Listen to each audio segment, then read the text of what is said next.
ശേഷം ആളിനോട് സംസാരിച്ച സമയത്ത് നമുക്ക് മനസ്സിലാവും.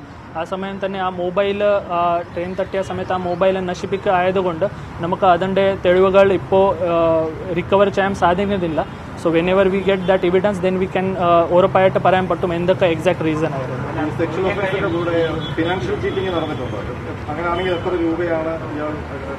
അത് ബേസിക്കായിട്ട് കുറേ ഫൈനാൻഷ്യൽ ട്രാൻസാക്ഷൻ ഉണ്ട്. അതിൻ്റെ അകത്ത് നമ്മൾ എടുത്ത സ്റ്റേറ്റ്മെൻറ്റ് അനുസരിച്ച് അതിൻ്റെ ഏകദേശം ഒരു 3 ലക്ഷം വരെയുള്ള ഫൈനാൻഷ്യൽ ട്രാൻസാക്ഷൻ ആ കുട്ടി ചെയ്തിട്ടുണ്ട്. സോ ബേസ്ഡ് ഓൺ ദാറ്റ് നമ്മുടെ ഇൻവെസ്റ്റിഗേഷൻ ഫൈനാൻഷ്യൽ ചീറ്റിംഗ് പിന്നെ അതിൻ്റെ ബന്ധപ്പെട്ടുള്ള എക്സ്പ്ലോയിറ്റേഷൻ ഉള്ള സെക്ഷൻസ് ഈ കേസിൽ ചേർത്തിട്ടുണ്ട്.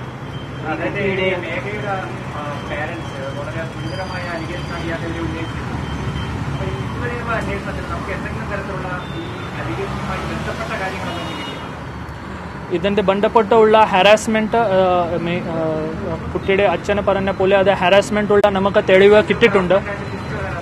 അതെ, യെസ് യെസ്, ബോത്ത്. ഇതിൽ തുടക്കം മുതൽ ഇയാളെ ആദ്യം അയാൾ അപ്കൗണ്ടിങ് ആവുന്നതിന് മുൻപ് തന്നെ പോലീസ് കസ്റ്റഡിയിൽ എടുക്കാമായിരുന്ന സിറ്റുവേഷൻ ഉണ്ടായിരുന്നത്. എന്തുകൊണ്ടാണ് ഇയാൾ അങ്ങനെ ഒളിവിൽ പോകേണ്ട ഒരു സാഹചര്യം ഉണ്ടായത്? ബേസിക് നമുക്ക് ആ ആദ്യം സമയത്ത് ഇൻവെസ്റ്റിഗേഷൻ സമയത്ത് ഇത് തെളിവ് ഇത് ബന്ധപ്പെട്ട് ഒന്നും അറിയുന്നില്ലായിരുന്നു.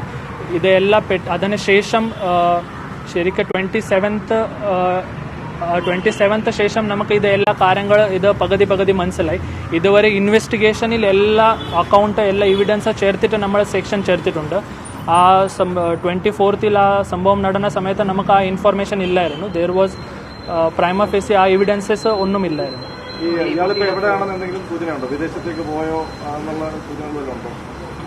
പ്രത്യേകിച്ച് നമുക്ക് ആ സൂചനയില്ല. ബട്ട് നമുക്ക് ലുക്ക് ഔട്ട് സർക്കുലർ ഇഷ്യൂ ചെയ്തിട്ടുണ്ട്. ആൾ ഈ വിദേശത്ത് പോവാതെ വേണ്ടി നമുക്ക് ലുക്ക് ഔട്ട് സർക്കുലർ എല്ലാ സ്റ്റേഷൻ തലത്തു നിന്നും ഇഷ്യൂ ചെയ്തിട്ടുണ്ട്.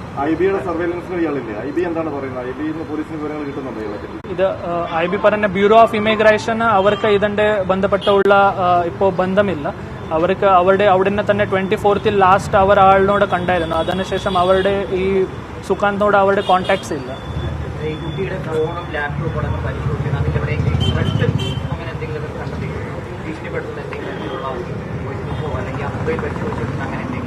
ഇത് ഈ ഫോൺ പൂർണ്ണമായ ഡിസ്ട്രോയ് ആയിട്ടുണ്ട്. സോ അത് ബന്ധപ്പെട്ട് നമുക്ക് ഇപ്പോൾ സ്റ്റിൽ ഇത് റിക്കവറി മോഡിലാണ്.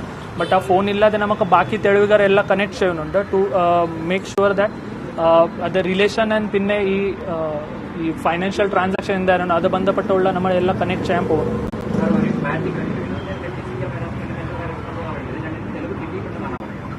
അതിൻ്റെ ബേസിക് നമുക്ക് കുറച്ച് ഇൻഫർമേഷൻ കിട്ടിയിട്ടുണ്ട്. But still based on the further നമുക്ക് ആ പ്രതി കിട്ടിയ ശേഷം നമുക്ക് എല്ലാ ഇത് പ്രതിയുടെ സ്റ്റേറ്റ്മെൻറ്റിൻ്റെ കൂടെ നമുക്ക് ബാക്കി ഉറപ്പായിട്ട് എന്തൊക്കെ നടന്നു അത് പറയാൻ പറ്റും. അതിൻ്റെ ഈ ഒരു ഫോണ് ഒരു iPad അത് കിട്ടിയിട്ടുണ്ട്. അത് നമ്മൾ പരിശോധന വേണ്ടി ആൾ താമസിക്കുന്ന ഒരു സ്ഥലത്ത് നിന്നും അത് കിട്ടിയിട്ടുണ്ട്. ഇയാളുടെ ഫാമിലി അബ്സ്കോണ്ടിങ് ആണ്. നമ്മുടെ ഒരു ടീം ഇയാളുടെ ഇവിടെ വീട്ടിലോ പിന്നെ ഇയാളുടെ റിലേറ്റീവ്സ് ഉണ്ടായുള്ള സ്ഥലത്ത് അവിടെ പോയിട്ട് അന്വേഷിച്ചു. അവരുടെ സ്റ്റേറ്റ്മെൻറ്റ് എടുത്തു. ബട്ട് 24th മുതൽ അവരുടെ തന്നെ കോൺടാക്ട്സ് ഇല്ല. അതായത് കൊണ്ട് ഇപ്പോൾ ഫാമിലിയിൽ നമുക്ക് കോൺടാക്ട് ചെയ്യാൻ ഇതുവരെ പറ്റിയിട്ടില്ല. മറ്റ് സ്ത്രീകളുമായിട്ട് റിലേഷൻ ഉണ്ട് അങ്ങനെ എന്തെങ്കിലും? അതെല്ലാം അണ്ടർ ഇൻവെസ്റ്റിഗേഷൻ ആണ്. അതിൻ്റെ അത് ഉണ്ടെങ്കിൽ ഈ കേസുള്ള അതിൻ്റെ കണക്ഷൻ എന്താണ് അത് നമുക്ക് ഇപ്പോൾ കൂടുതൽ ഇൻവെസ്റ്റിഗേഷൻ ശേഷം മാത്രം പറയാൻ പറ്റും.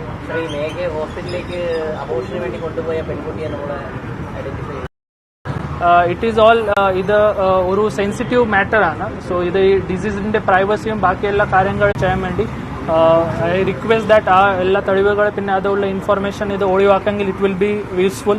It is agony to the parents also. So ആ രേഖകൾ നമ്മൾ പരിശോധിച്ച ശേഷം അത് കൂടുതൽ ഇൻവെസ്റ്റിഗേഷൻ ക്ഷേത്രം മാത്രം പറയാൻ പറ്റും. ഈ ആന്റിസിപ്പേറ്ററി ബെയിൽ ആപ്ലിക്കേഷൻ നിലനിൽക്കുകയാണ് കോടതിയിൽ. അപ്പോൾ അയാളെ അറസ്റ്റ് ചെയ്യുന്നതിന് പോലീസിന് എന്തെങ്കിലും തടസ്സമുണ്ടോ? അല്ല, അത് ബന്ധപ്പെട്ടുള്ള ഹൈക്കോർട്ടുള്ള നിർദ്ദേശം നമുക്ക് അത് ബന്ധപ്പെട്ട നിർദ്ദേശം ഇല്ല. നമുക്ക് അറസ്റ്റ് ചെയ്യാനുള്ള തടസ്സമില്ല. നമ്മുടെ 2 ടീം ഇയാളെ നോക്കാൻ വേണ്ടി പുറത്തുണ്ട്. എല്ലാ ടെക്നിക്കൽ ഇൻവെസ്റ്റിഗേഷൻ ടീം പിന്നെ ഫിസിക്കൽ ഇൻവെസ്റ്റിഗേഷൻ ടീം 2 ടീമായിട്ട് നമ്മൾ ഇല്ല നോക്കാൻ വേണ്ടി ഇത് ആൾക്കാർക്ക് പുറത്തുണ്ട്.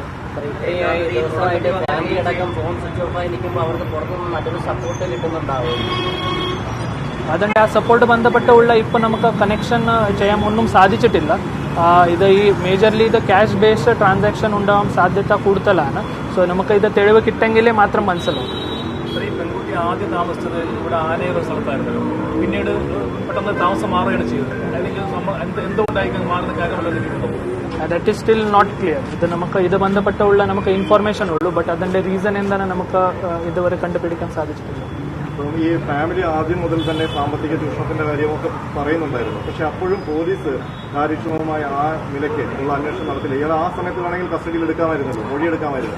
ഇത് നമുക്ക് എല്ലാ when the family have raise these issues that time തന്നെ നമ്മുടെ ഇത് ആള് നോക്കാൻ വേണ്ടി തുടങ്ങി. But that time before that only he was abscond.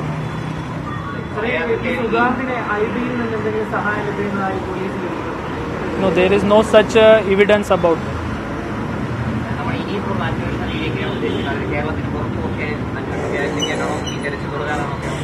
We are open to all investigation. It is not just restricted to Kerala.